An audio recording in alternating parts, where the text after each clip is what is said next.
केंद्रीय राज्य मंत्री अश्विनी चौबे ने भागलपुर में software technology park of India का उद्घाटन किया। Software technology park of India electronics और सूचना प्रौद्योगिकी मंत्रालय के तहत एक प्रमुख संगठन है। इसके जरिए internet of things, blockchain, artificial intelligence और मशीन लर्निंग की तकनीक को बढ़ावा दिया जाता है। साथ ही तकनीकी क्षेत्र में रिसर्च और डेवलपमेंट के लिए स्टार्टअप को बढ़ावा दिया जाता है। वहीं केंद्रीय राज्य मंत्री अश्विनी चौबे ने बताया कि 11 करोड़ रुपए की लागत से ये पार्क तैयार किया गया है। चौबे ने बताया कि इससे युवाओं को सॉफ्टवेयर के विकास के क्षेत्र में रोजगार मिलेगा। ये सॉफ्टवेयर टेक्नोलॉजी पार्क 11 करोड़ की लागत से देश में सॉफ्टवेयर को डेवलप करते हुए और विश्व में एक बड़ा निर्यातक के रूप में भारत बने, यह आदरणीय प्रधानमंत्री जी की सदिच्छा रही है और प्रधानमंत्री नरेंद्र भाई मोदी जी के उनके कृपा से। और बिहार में ये पहला, पटना के बाद ये सॉफ्टवेयर का बड़ा स्थान है और ये सॉफ्टवेयर पार्क यहाँ भी, दरभंगा में भी, और हमने नायलट प्रोजेक्ट बक्सर में और मुजफ्फरपुर में वो किया है।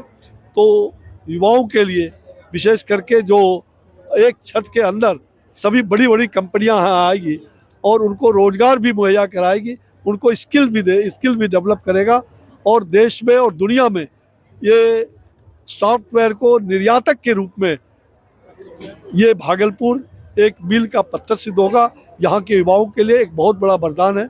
बहुत धन्यवाद। वहीं इस मौके पर चौबे ने लोकसभा चुनाव के समीकरण पर भी बयान दिया है। उन्होंने दावा किया कि नरेंद्र मोदी ही तीसरी बार देश के प्रधानमंत्री होंगे। चौबे ने कहा कि राहुल गांधी ही कांग्रेस को समाप्त करेंगे।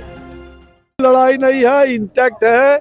इंडिया का, भारतीय जनता पार्टी का एनडीए गठबंधन इंटैक्ट है और पूरी मजबूती के साथ नरेंद्र भाई मोदी जी के नेतृत्व में फिर से तीसरी बार जनता आशीर्वाद देने जा रही है और 400 पार, अब की बार 400 पार, फिर एक बार मोदी सरकार, हम सब है मोदी परिवार। इसलिए पूरे हिंदुस्तान के अंदर एक अद्वितीय परिवर्तन होगा और ये इंडी ठगबंधन, ऊपर में पप्पू, बड़का पप्पू, कांग्रेस का युवराज पप्पू, और नीचे भ्रष्टाचारी गप्पू, पप्पू, गप्पू, उत्तर प्रदेश में सप्पू और बंगाल में बुआ के गोद में बैठा हुआ लप्पू। ये लप्पू, पप्पू, गप्पू, सप्पू, लप्पू, जो खानदानवाद का पार्टी और सरकार चलाना चाहता है। ये हमारे ही खानदान की पार्टी होनी चाहिए, हमारे ही खानदान का मुख्यमंत्री होना चाहिए, नेता, विपक्ष का नेता। आज बिहार में नेता और विपक्ष का नेता और दोनों हाउस में। तो क्या बिहार में स्किल नहीं है? क्या उस जाति में कोई विद्वान नहीं है? कोई उस जाति में करने लोग नहीं है? ये जनता को ठगने वाला ये इंडी ठगबंधन चूर चूर हो गया, आपस में छिन्न विचिन्न हो गया है।